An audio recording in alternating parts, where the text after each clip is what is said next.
Apple and Nike obviously are two brands out there that everyone would like to work with, mostly because their creative is very huge. I have worked with Nike already in my past, and it was a great experience, but it really depends on the creative. Like, if the creative idea is ambitious, it has a meaning, it has a message, then I don't care what brand name sits behind it. What I really care about is what people sit behind it. Like, I have certain people in the industry who I would love to work with. I don't know them, I haven't met them, but because of the way they present themselves online, similar to what I told you that clients might find on me and they decide to work with Storyflow, because of the opinion they express online and the position they attempt to take in the industry as an individual, I admire them and I'm like, I would love to work with you. So I think another tip that I was given recently, when at the beginning I was chasing big brands all the time, and recently I was told, like, John, whatever you do in life, the only thing you need to do, find the right people. Before we dive into today's episode, please hit that subscribe button. Your support helps us grow and inspire more people on their journeys. Thank you. Hello, John. Thank you for joining us today and welcome to the show. Thank you so much for having me, mate. It's very, very, very exciting to be here. So, John, to start with, for those who don't know you, can you please introduce yourself? Yes. So hello, everyone. My name is John Mouratis. I am originally from Greece, where I grew up for the first 23 years of my life before I moved to London. And now for the past 4 years, I am in London. I work in London in commercial video production. I run a video team as well, and we solely create videos for brands around the world. I have never been to Greece, but of course, it's on my list. I would love to visit one day. So can you tell us more about what was it like growing up in Greece and about your first 23 years there? Yes, so growing up in Greece is amazing. The sun, the food, the kind people, the slow life, the amount of playtime you have, the safety you would feel back then. It was awesome. Like, I still remember being 11, 12 years old, and I would come back home, like during summer, obviously, like midnight without anyone. My parents would never say anything, not because they're like, oh, our kid is wild, because there is no reason to worry about something happening to you. And at the same time, that was until 18. It was great. It was not very diverse, opposed to London. It's a very it used to be a non-diverse at all country. So the only people you get to meet throughout your childhood is other Greek people, which is great, but also non-great at the same time. And what else? And then the part after adulthood, the early 20s, can feel a bit weird at times. Usually those are the years that in Greece are being advertised as your best years of your life, the student years or the uni years, where you have to go out, experience life, party, do all of those things, which at the end of the day, it results to having a very slow start of your adult life in terms of your career. So I think I really enjoyed that, but I got sick of it at some point, and that's why I decided to move to a very busy career-driven city as London. And it may be a question that many people ask you, but do you come from Athens or different places in Greece?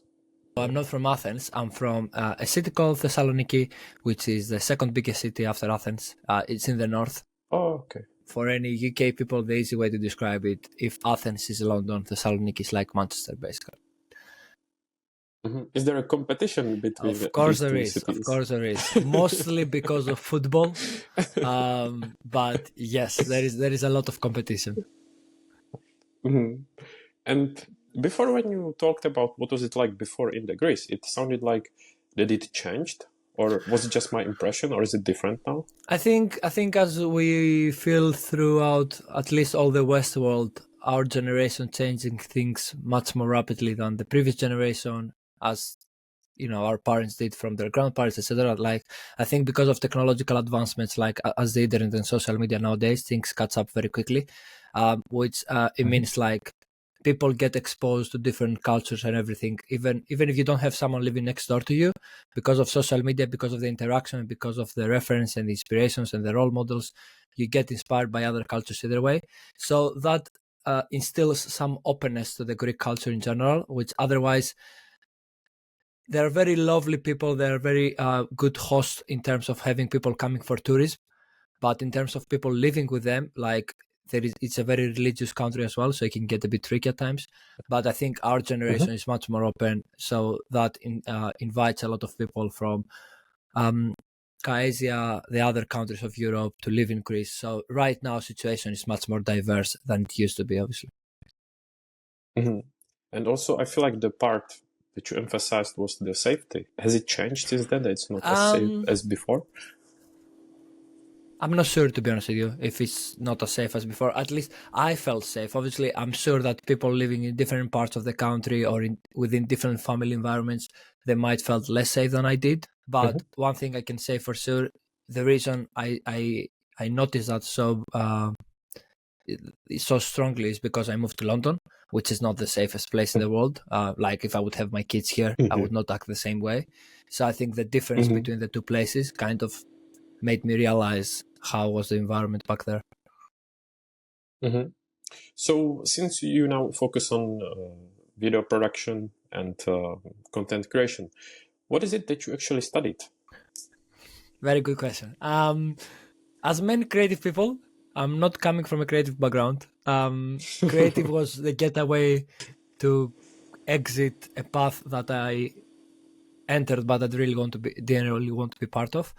Basically, I did my master's at computer engineering. That's also so completely different. Yeah. It's because I was a good student at least, and that's what my father did. That's what my brother did. So when I had to make a decision of what I'm going to do for my studies in uni, I had no idea. The only thing I was thinking of is like party time. So I entered the easiest solution, and then after 3-4 years, I decided it's not for me. So I decided to find something creative to play with and like make my mind forget of me not passing any exams. So I decided to start creating vlogs for YouTube. That was around the period that Casey Neistat was becoming very, very famous with his daily vlogging. And that's how. Are those vlogs still online on YouTube? Very well hidden, mate. Very well hidden. That's a shame. If my clients search for my name or any potential clients on Google, that's not the kind of work I want to come up. Was it like vlogs about daily life? Yeah, it was like daily anything? vlogs. It wasn't like anything super exciting. It was more about just playing with friends, having some memories. Now, actually, watching back at them is super lovely. I regret I didn't do more because it's just, things I would never remember. I don't have great memory. Things I would never remember is stored there for life. And I went to Greece like 2 months ago and I was watching with friends some of those videos. It was so good. But anyway, like it allowed me to start playing with the camera and realize my love for that. But because the industry in Greece is not very well developed, I decided to move to London to pursue that as a career. But as you said, that industry isn't well developed. I believe there is this director, I will probably mispronounce his name, Yorgos Lanthimos. That's true. And he's a really big name, so I would assume that he might be inspiration. Yes, I mean, an example doesn't come to my mind right now, but you can think of athletes in the same way. Like a country might have the best athlete in the world in one sport. That doesn't mean that the whole country is good at this sport. I mean, obviously, people act as role models, and that helps the whole industry develop. But the thing with Greece is like the industry is very small, the internal industry. It's more like a business mindset. At the end of the day, Yorgos Lanthimos is a film director, and I'm primarily focused on the commercial world.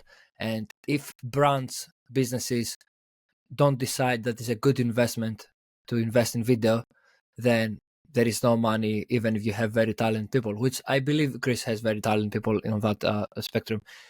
So the few jobs that exist, unfortunately, in Greece, there is a lot of nepotism.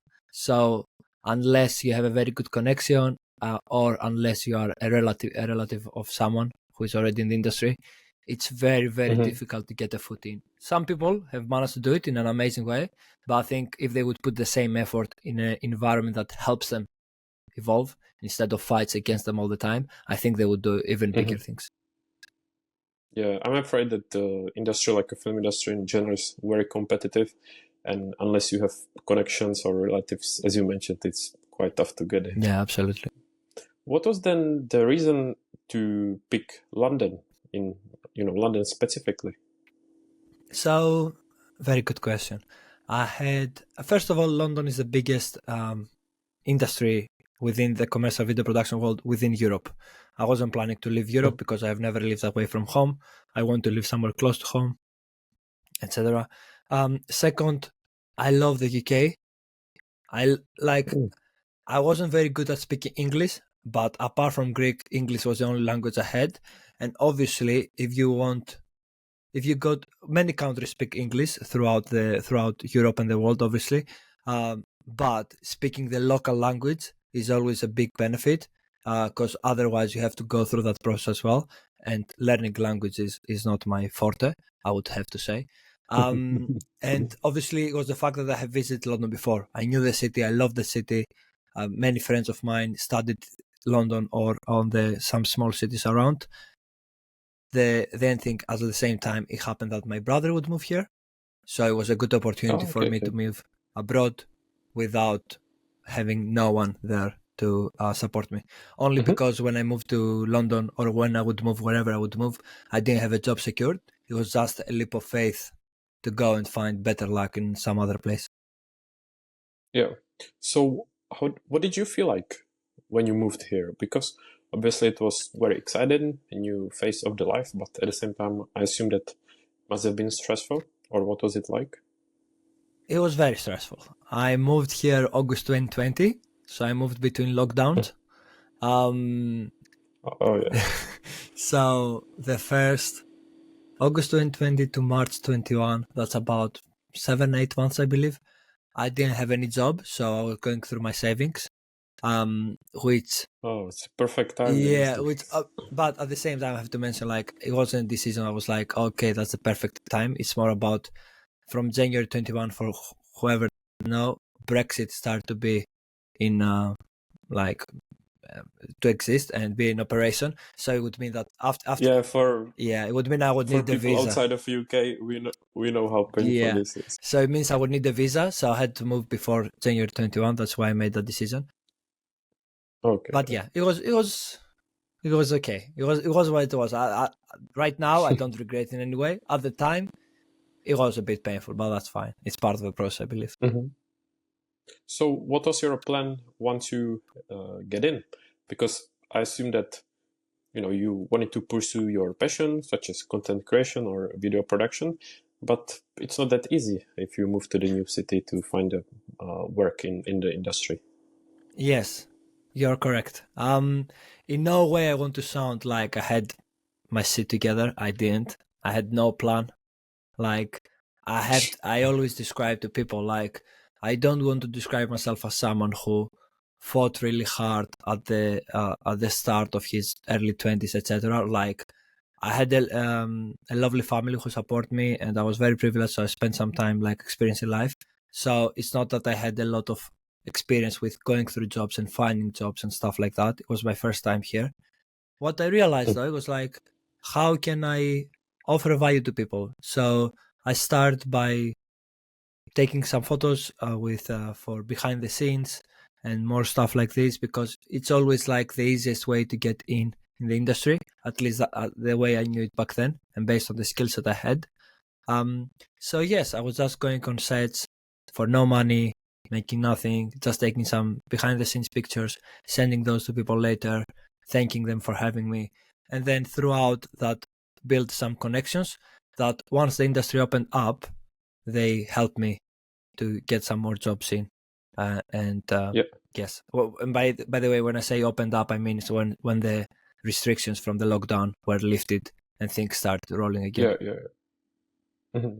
And we are still talking about that you had no education when it comes to videography, photography. And no, I was self-taught. Right. YouTube videos, basically.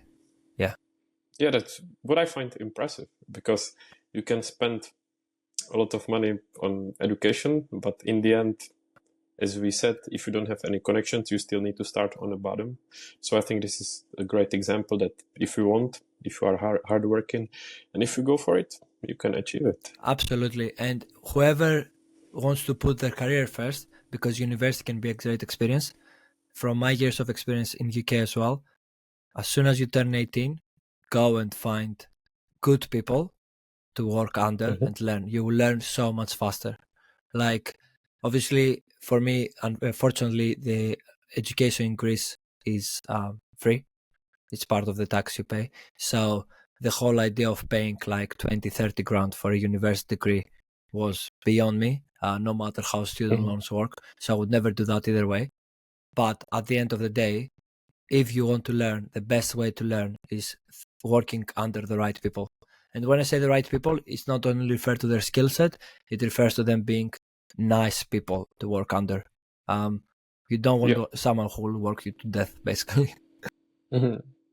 And can you share maybe some tips or advice how to find these type of gigs, such as help with behind the scenes or in the background?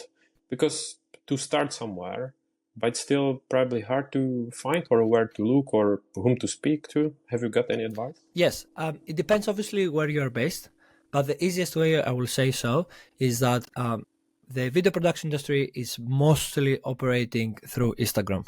That's the main platform that everyone is on. If you want to message people, message them there. If you want to get in touch with people, get in touch there. There are a few accounts among Instagram and Facebook groups, because Facebook groups used to be throughout the 2010s how everything would operate. There are a few accounts who their only job is reposting other people's posts when they're looking for work. So, for example, I'm a producer myself. I need, let's say, a cameraman tomorrow. Sorry, cameraman is cameraman or camera woman, however we want to describe it. I want a camera operator. DOP. And, yes, DOP is a different role, but let's say, okay, cool, it's easier. Let's say I need a DOP to come tomorrow to my set. I post it online on my story. I tag 2-3 of those accounts, and basically they repost it on their following, and their following is like 50, 60, 70. Whoever follows them, basically, whoever is looking for work. And then people go through those stories and they get in touch with people and they let them know. A few of those platforms that you can find, at least on Instagram, their names, if people want to write them down, they're called Assisting Work. That's one of them. The second one is called Kid Circus. That's as one word, but it's easier to pronounce as two. And the third one is called UK Film Work for people who are based in the UK. Those are the three main accounts that are operating on Instagram. And then you have Facebook groups who are operating under different names, depending on your role. You can search based on it. And then you have one main platform that's called Nova, Nova, which is like the main global platform where different production companies are being connected with crew and freelance crew in order to open positions and allow people to come to their sets and work with them, basically. Yeah, that is so smart and sounds easy as well. It is easy. Like, to be honest with you, the way I got into the industry, it was because I realized that nobody will hire me based on my CV, because my CV was empty. So the only reason people will hire me, which comes back to how you can provide value to people, is because they have a last minute request they need, like last minute help. They need an extra pair of hands or something, and they are stressing. So what you do is you help them by alleviating the stress. So that's why, for example, I would go to the stories, but I would wake up as early as possible. Like, I'm not an early riser, but let's say I would wake up at 6 o'clock, which means that if someone posts and these things get reposted 5:30 in the morning, it means that, and they need someone to be there at 8 o'clock. Whoever wakes up, you know what I mean? It's like there are only a few people who will be waking up at that time. So, it doesn't matter. It doesn't matter your CV, doesn't matter anything. We'll be like, John, just, calm down. We need someone, you know what I mean? Because they don't have time to go through your CV and find the best fit and etc. basically. So how you can provide value to people is the best way to get in an industry. And it reminds me that I think a few days ago, I actually saw on your Instagram in stories that you are looking for someone.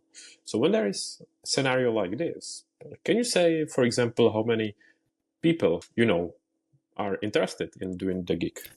I understand that it differs based on conditions and time. It usually depends. To be honest with you, the first thing it depends on is obviously your profile. Like, I have been in the industry quite a while for now, have been very active at it. So people know me and will get in touch with me because they know that if I post a story, it's a solid work. I mean, sometimes people post stories and they ask, but as employers, they don't have a very good reputation, so people don't want to reply.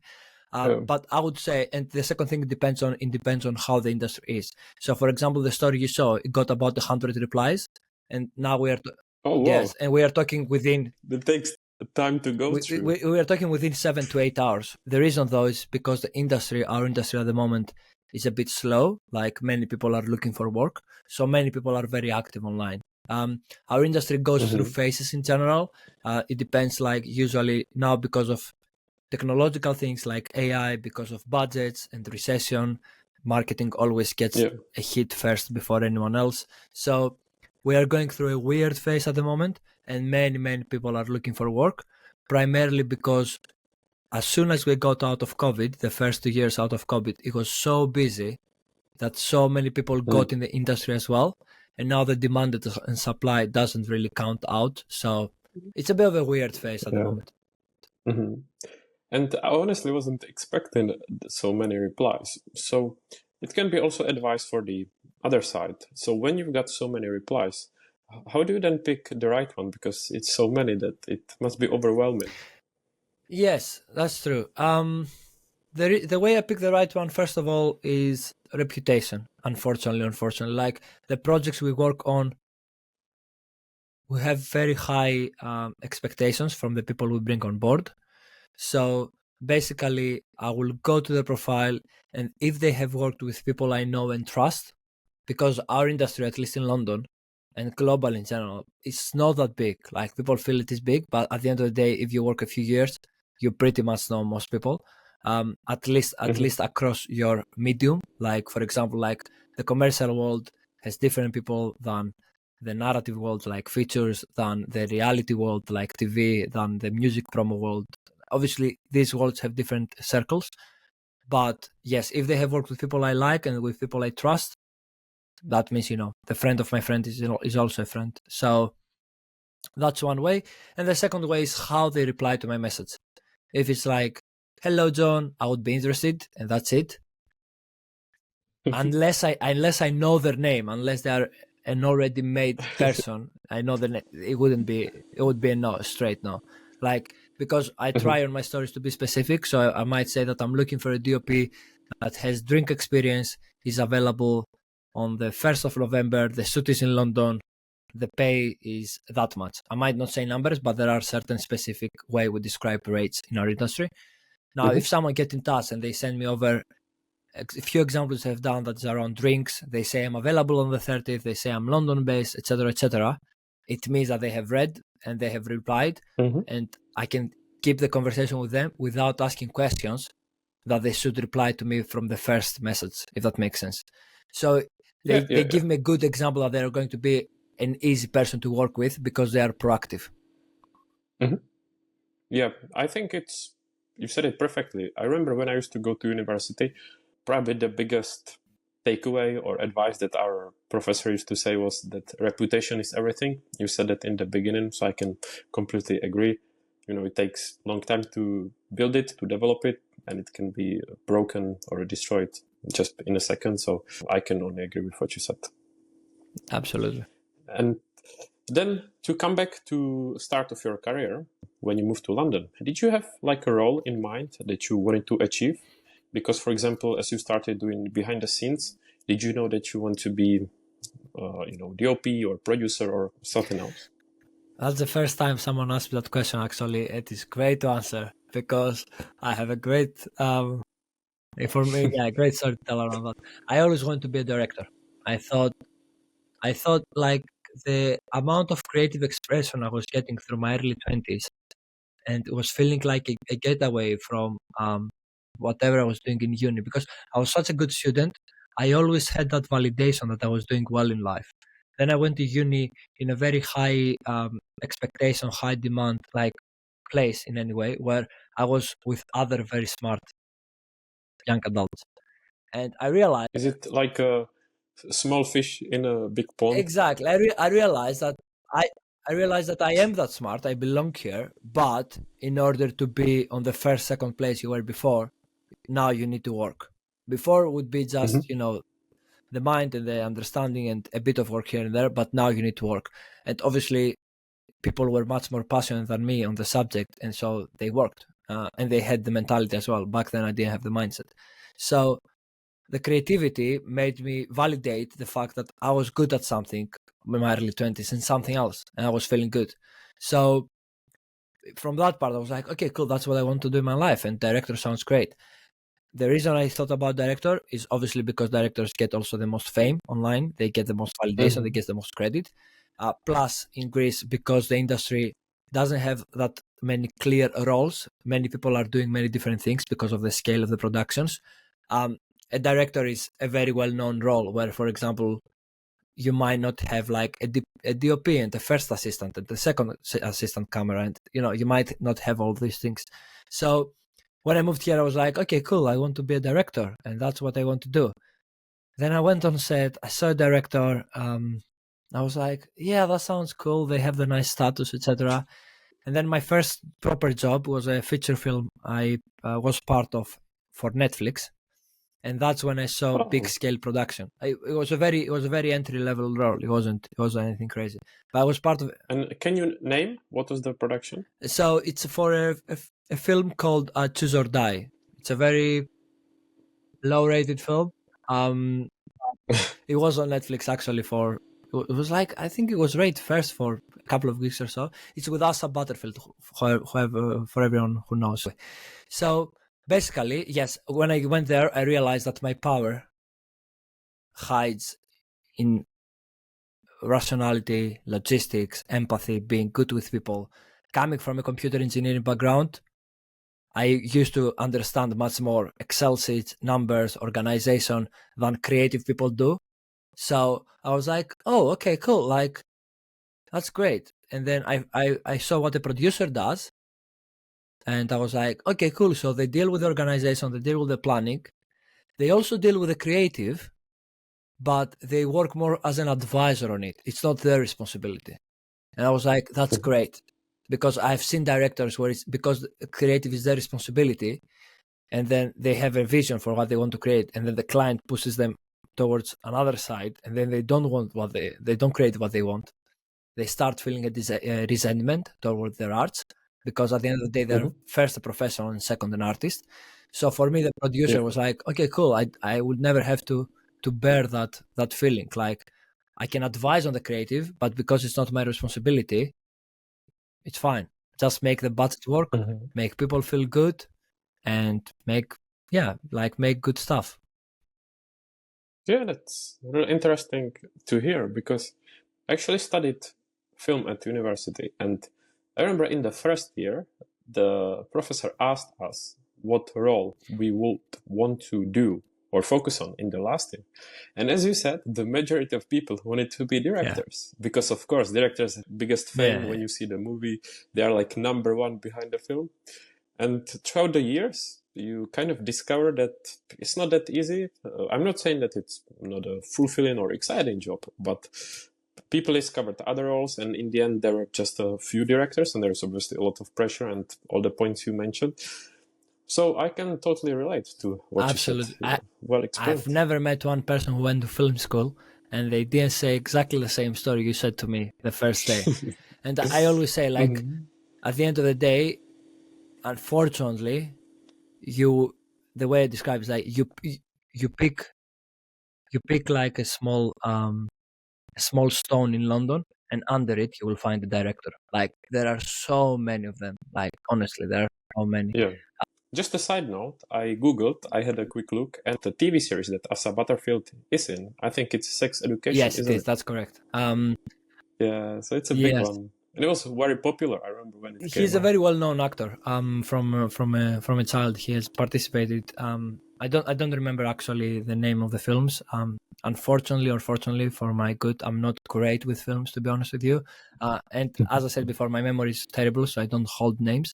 But he used to be a young actor on one of Scorsese's films, and that's where he blew up from. I think it's Hugo, isn't it? With Sacha Baron Cohen, isn't it? Hugo, yes, that's correct. Yes. Yeah, that's correct. Wow, that's cool. So how was actually the experience on a first big feature? It must have been great, or not? Well, it was COVID, so it wasn't super great. People were wearing masks. keeping 2-meter distances and sanitize their hands every 5 minutes. So I would not say it was the best. At the same time, it was the best. It was the first time people came after a lockdown together to do a film and do what they love. So even with the restrictions, they were so happy to be back in action and work and do what they craft and be active. Yeah. So yeah, no, it was great. For me, it was great. I learned so much, honestly. It's the first time I saw a big set. It's the first time I saw clear roles. It's the first time I saw big production. I learned how things should be done properly when you have money, which unfortunately, again, is not always the case. And I just had the opportunity to learn from great people. I was very lucky. In all honesty, I was very lucky to learn from great people early on. Are you looking to elevate your online presence? Check out Trailblazed, our digital marketing agency. Whether it's standing out on social media, crafting a stunning new website, or developing impactful visuals, Trailblazed has got your back. Visit trailblazed.digital and reach your online potential today. And as you mentioned in the beginning, you actually have the company called Storyflow.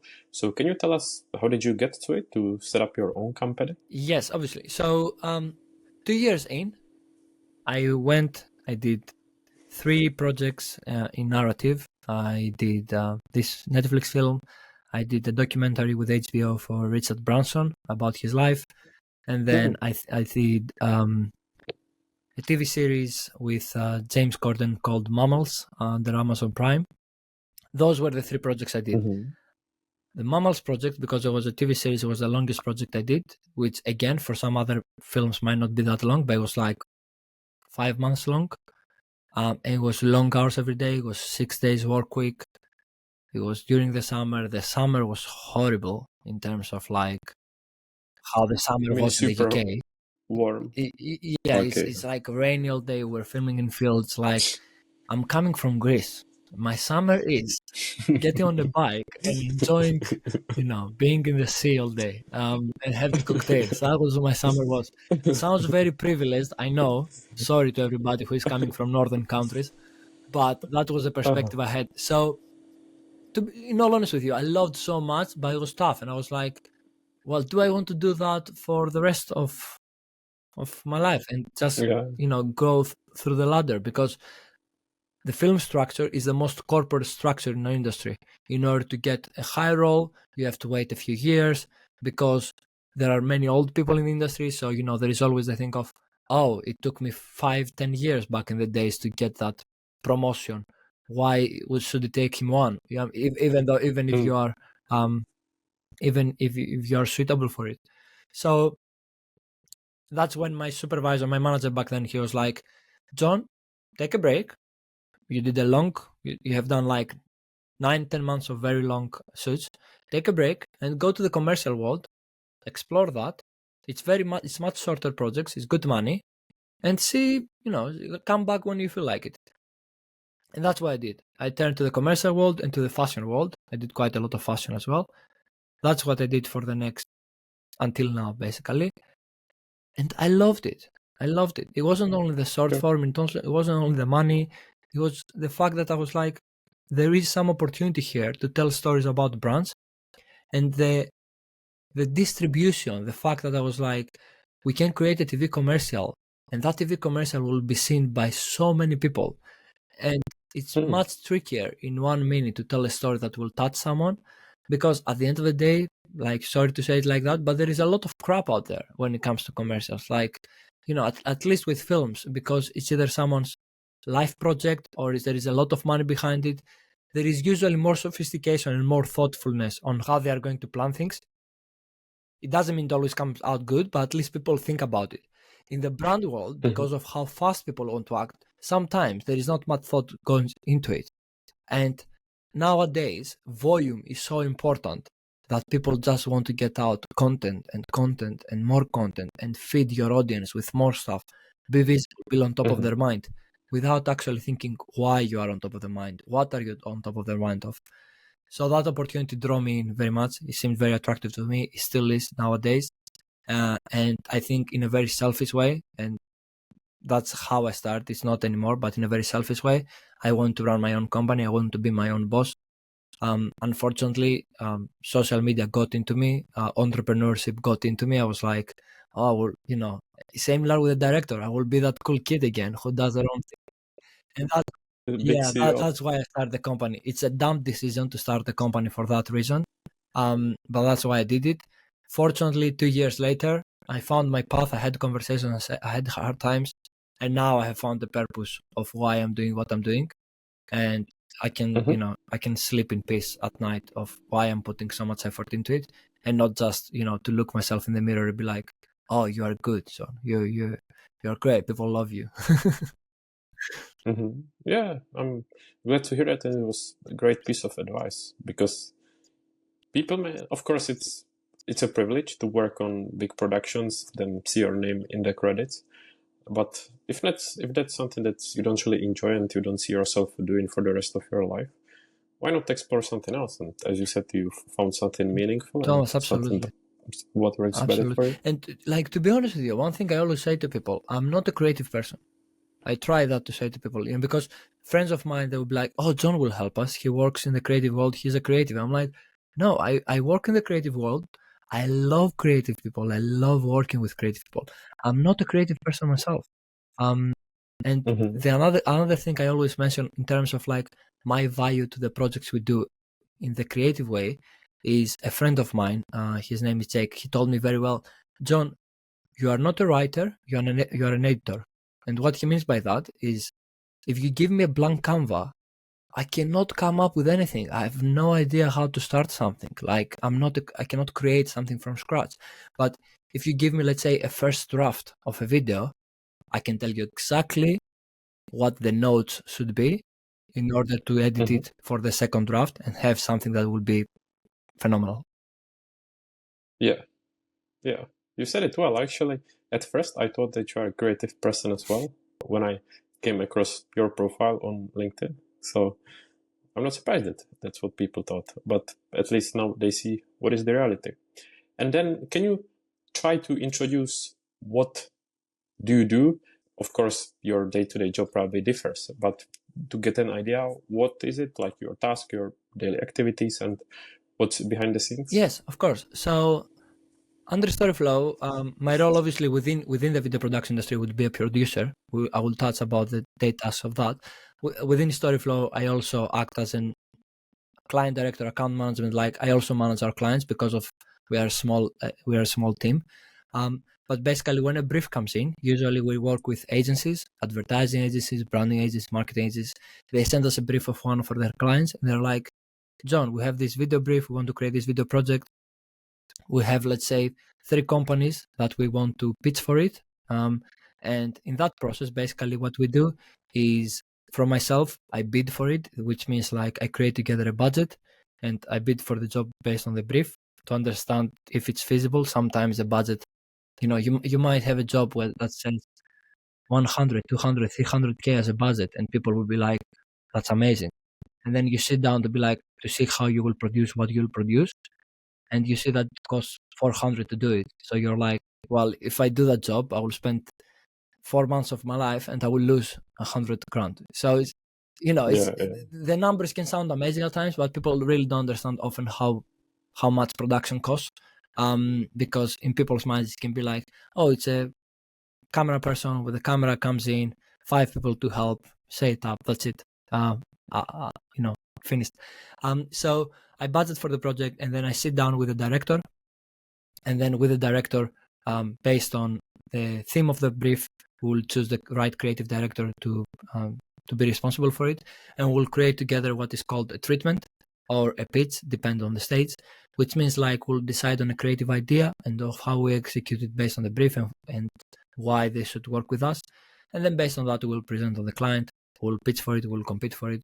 And then if we win, basically after that, we bring the project to life, which means that we start hiring the crew, we start hiring the right people, we start prepping, like finding all the props, finding all the costumes, booking all the suppliers we need to book, from camera, lighting gear, locations, all of that stuff. And then we deal with the shoot in itself, which is another beast of its own if you want to talk about it.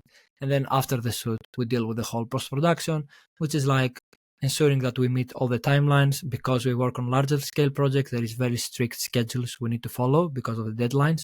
So just to make sure that our clients are going to feedback on time, we are going to amend our feedbacks.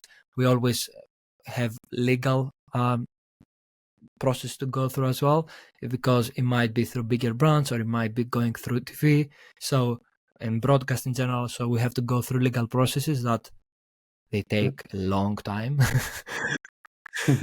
So it's mostly like a beast of managing the numbers and the schedule and the logistics and the people's mood, because sometimes a project starts and it's like it will last 3 months and it ends up lasting 6 months, and key people, like, you know, your director, your team, the client as well, the agency as well, people get tired because it should be done by now, and then by the time you should be done, you might not even have done the shoot yet. So you always have to be responsible about how you manage your team and lifting up their spirits and keeping everyone doing the best work they can do. Yeah. And then my question was, what would be like the length of the project? But you mentioned that you work on larger productions and it can be, for example, 3 months. So is it usually like a scale of months? Usually I would say the average project, we usually say it's 8 weeks. We are working in large productions. We are not working the largest productions. And we are being brought at a later stage. Like, obviously the agency with the client, they might go through a 6-month process, but they bring us in on the last 2 months when it comes to production. So it's usually it's 8 weeks, but yes, we had projects that they last 5, 6, sometimes even more months. It can be very like difficult for Stressful, everyone. I Yes, guess. exactly. Awesome. What's the part of your work or this whole process that you enjoy the most? Clear answer. People, I don't know what is the part of the process. I don't like tasks in general, but people, like working with people, finding the right people, like allowing people to do their work. For anyone who might follow already or might follow after this podcast, my post on LinkedIn, I'm very big on creating the nice environment for other creatives to thrive and do their work, and also very important, get paid properly. That's the one thing in our industry that people don't talk about, financials. Like, creatives need to master their financials and get paid what they're worth.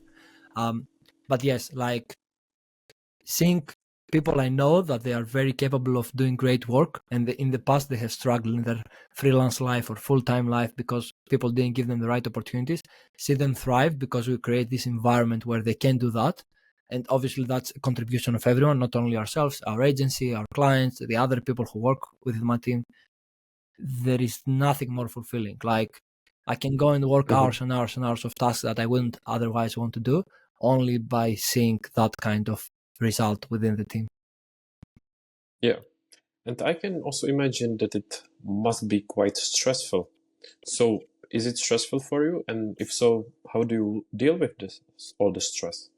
That's something I'm trying to get better at. It is stressful because I make it for myself stressful. At the end of the day, Thomas, like, I think it's not, I'm not the first person. I've heard that from other people, but we create videos. We don't save lives in any way. Like, our work is fun first, important second, in terms of the larger scale and the larger theme of the world. Like, you know, it might be, we might have like a deadline or something like that on Friday, and people will stress, and I'll be like, don't worry, leave it for Monday. Like, go enjoy your weekend, or, you know, don't sit in the office or from your home, however someone is working, 8, 9 o'clock, unless that's how you operate, unless you are productive then and you don't work in the morning. I mean, obviously, because everyone has their own workflow. But, you know, don't stay at your laptop for 12, 14 hours in order to master something and send to the client just for them to not be, you know, to be happy.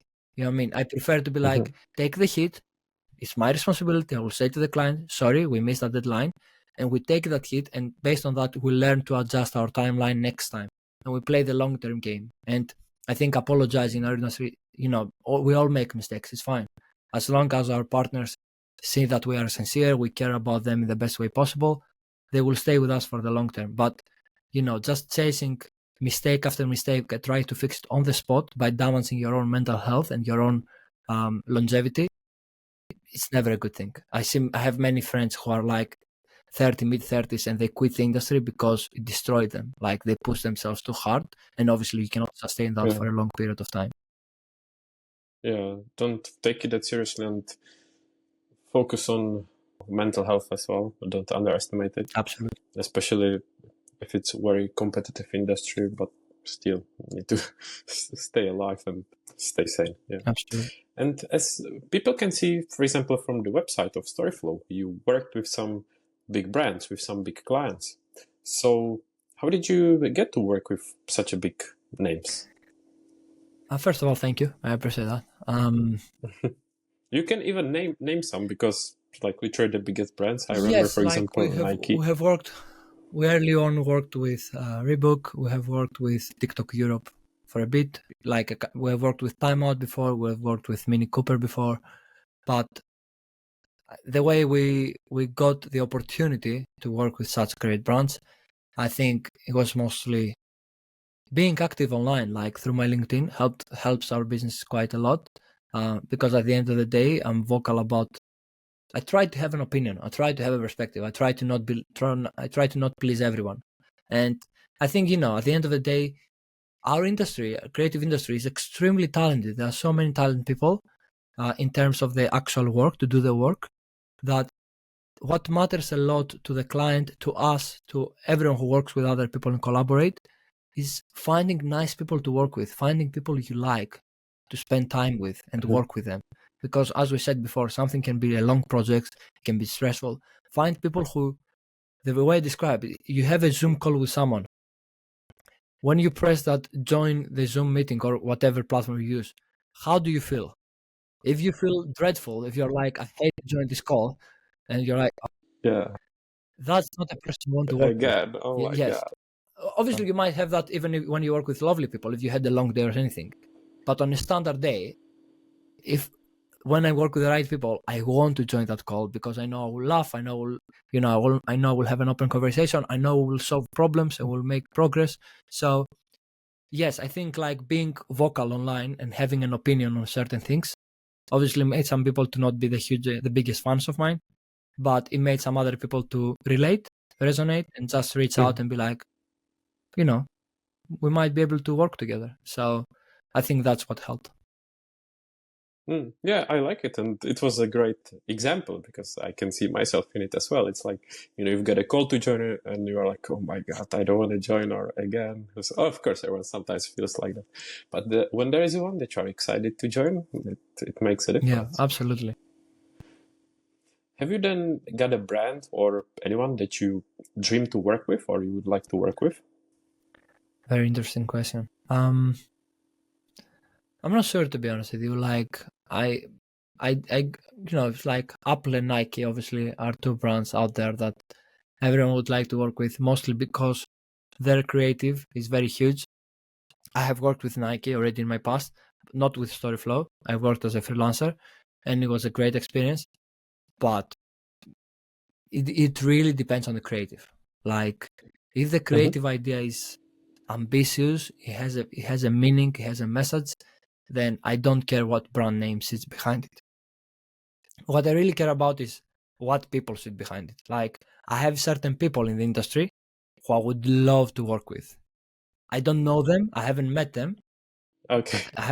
but because of the way they present themselves online, similar to what I told you that clients might find on me and they decide to work with Storyflow, because of the opinion they express online and the position they attempt to take in the industry as an individual, I admire them and I'm like, I would love to work with you. So I think another tip that I was given recently, when at the beginning I was chasing big brands all the time, and recently I was told, like, John, whatever you do in life, the only thing you need to do, find the right people. Don't care about the right companies, don't care about the right job title, don't care about the right, I don't want to say salary because again that sounds very privileged, but don't care about like small things that people care around. Care about working with or for or whatever word you want to use, with the right people all the time. So that's what matters to me the most. Yeah. And I think good takeaway for other people in their careers as well. You mentioned it before, and it would be shame not to discuss it at least a bit, your presence on LinkedIn. Something I'm always curious about is how did you actually discover LinkedIn? Or maybe a better question, when did you discover its potential? It's more than just online CV. Yes. When I started my company, I was looking for ways. I didn't have any money aside. I didn't have any savings to put on it. I mean, in fact, over the long term, I ended up putting all my savings in it. But at the time when I started, I didn't have any savings. So what I decided to do with it, I was like, where can I find an edge? Where can I find? I knew I wanted from the beginning, because that's where my experience comes from and that's where my inspirations come from. I didn't want us to create very small, low budget videos, and then over the years you undercharge, you keep the client happy, or the client hires you back, or you wish that one day some other bigger client will see that work and they will hire you and you will get paid properly. And then very, very, very slowly, through pain mainly, you get to grow as a company and you get to become this thing where they actually do something with large budgets. I was like, I want to be known from the beginning, a company that does, like, is responsible for certain ambitious projects in terms of scale. So, but at the same time, your competition for something like that is other big companies that have like many resources for marketing, they have whole teams. So how can you fight them as an individual? So I was looking for that edge. At the time, LinkedIn was not as famous as it is today. And when I say the time, I mean 2 years ago. Like, the platform has changed dramatically over the last 2 years in terms of the perspective that outsiders have for it. So, as I said before, if you want to find jobs for the creative world, go to Instagram, and that's true today. And that's where most people are, because Instagram is a very visual platform and people love posting their work there. The one bad thing with creative advertisers, marketeers, whatever, they care more about other colleagues of theirs. Like, if you're a creative, you care more about another creative saying a good work about your work, because you value the opinion and the skills that they have, so you feel good, validation, than hearing your client saying you have a good work.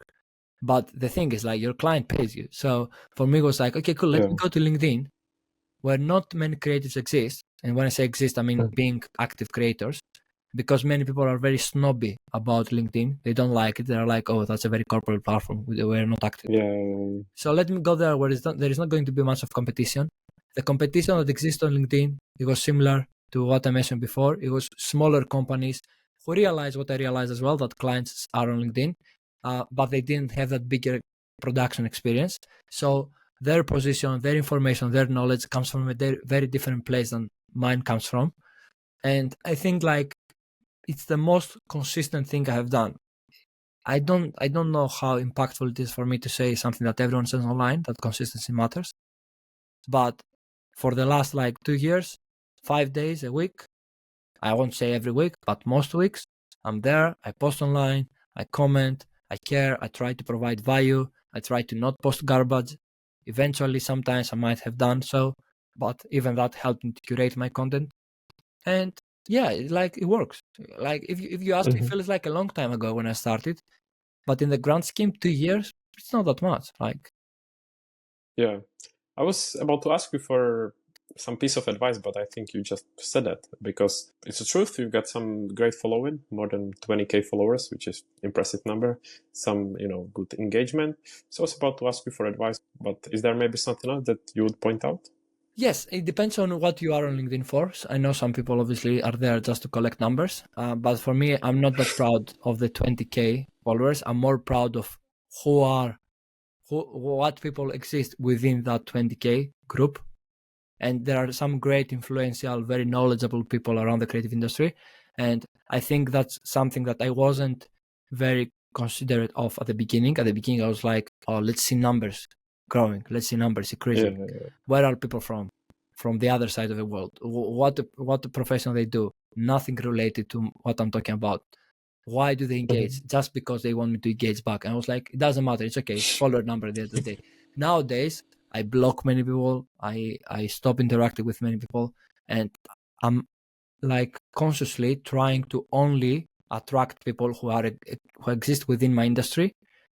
So if I would have an advice, I would like do that from the very beginning. Don't care that much about the following number, care about the right people following you, care about speaking to the right people, care about interacting with the right people. At the end of the day, if you are on LinkedIn, you should be there for business, or you should be there for, like, when I say for business, you might not have your company, you might be a full-time employee. You should be there for connections, if that's a better way to put it. So speak with the people you want to speak with, and not just everyone. Yeah, that was great. I wasn't expecting something like that, but I liked it. Something that will be takeaway for me as well. And as we will be soon approaching the end, what are your plans for the future? Whether it's related to your company, to yourself, to your LinkedIn journey, or even something else? Yes. So one thing I want to invest a lot on, more effort. I've started the last 4 months, and I've done such a start-stop thing. Like whatever I said about consistency before, I'm not consistent at all with it. It's my newsletter. I want to talk to people more about video, more in depth, give more examples, like stuff that I don't have the opportunity to do as much on LinkedIn because like best performing content is content that is more like short and sweet and less like very long. And I think that's where I want to invest more time of mine for the next year. But I have to stick on it because I say the same thing for the last 4 months. And the other thing I would say, which is for the longer term future, which I wasn't very vocal about until recently, but I was like, better speak about your plans. At some point in my life, I want to be part of a brand. I want to start a brand with other people. I would love to put my knowledge within a smaller team that starts something ambitious and they have a product to offer to the world. I love the agency side. I love the production company side, and it fulfills me so much for now. But I think I will reach a point in my life where I'll be like, oh, I want to start a company where we serve customers and we don't serve other companies. If that makes sense. Like, we are more close to it. Yeah. So then, do you want to promote your company, your profile, where people can find you? If you don't mind, I will ask you the same question back, if that's okay. Well, what is your own plan of you for the future? For me, is it related to something specific, or No. Well, goals in just general? tell me. I mean, obviously, I've spoken the most on these episodes. I think I would love, and people would love to hear from you as well. What would be the plan for the future? I definitely hope and plan to continue with the podcast, because that's the great way how I can speak with people that I would never speak with. For example, with you, I don't think there would be a chance, or maybe some random chance, how we would speak. So this is a great way how to speak with people from all kinds of industries, areas, levels of expertise. So I hope to continue. Then career-wise, I've got also my company, which is a digital marketing agency. It's just a little company, so I hope to grow that. And besides this, when it comes to any personal life or hobbies, I'm a big fan of sports, so I hope to continue with the sports that I do.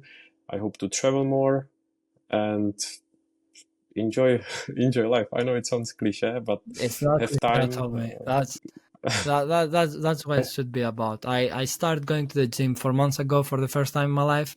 I always neglect. I always mock it up. I thought it wasn't for me, and it has changed my whole life. Like, not only in terms of health, in terms of energy. Like, I feel so good for myself that I have one thing blocked in my calendar that I just go there, I do it, and the day can go terrible, but even when it goes terrible, I can fall back to that one thing. I'll be like, you know what? I did my session today. At least that, like, I did my session. Yeah. I completely agree. It's like a little achievement that teaches you many more things, such as discipline, improves your, health. You might meet some people. It gives you some other goals in life. So I can only recommend it as well. Absolutely. So I'm glad that you found it, and I hope you will continue. Thank you. And it's great. I have to say, you're doing such a great job with the podcast. First of all, like, you're a great listener. Thank you so much for today. But it's second, nice to hear. Thank you. I have seen some of the past episodes, and I'm guessing like the listeners have also listened to some of them, and you have brought some people that I have never found another podcast that would bring this kind of people, and they had great depth in stuff they talk about, either around the film industry or around video production or around the creative world. Like, it's not the most trendy topics, but they are so helpful and so knowledgeable to talk and learn from. So I truly appreciate you for giving a platform to people that otherwise they might not find it, because not everyone is after them to talk on the podcast. Thank you. It's really nice to hear, and it means something. So I really appreciate it. Of course. And you spoke about it, but I think you haven't said it. Where can people follow you, or any services? Of course, it's your company and LinkedIn, but Yes. maybe something else as well. I think to be honest with you, the best way for people to follow me, and if you want to follow more about my content and learn of the opinions and perspectives I carry, my LinkedIn profile would be the best. Obviously, I can give you 10 different links we have across online or within my company and myself. But if the links are not very active, they're not very helpful. And at the end of the day, the companies we work with and our clients are coming from referrals and very selective. Like, as I said, apart from my LinkedIn profile, we're not very big on marketing. So please go follow me on my LinkedIn profile. Comment, engage, challenge. The biggest thing, if you hear something or you read something, you're like, John, I disagree. Come on it with an argument, and I'm more than happy to discuss, and I'm more than happy for you to change my perspective. I think that's all about anything that has to do with content creation. Is about sharing, is about interacting, is about evolving, is about progressing. And yes, I love nothing more than people challenge me and changing my perspective on stuff. So please come there and maybe you learn something. Yeah, I will make sure to add any links to the show notes. And I think then we can finish, John. I want to say a huge thank you. I really appreciate your time, and thank you so much for the kind words that you said. It was nice to chat, and I will be happy to catch up anytime in the future again. So thank you, and wish you good luck. Thanks so much, Thomas. I really appreciate it. And thanks so much, everyone, for listening to this. Thanks for listening to Produced By with Tommen. Check out show notes for all the links, and don't forget to like, subscribe, and leave your feedback. Speak soon.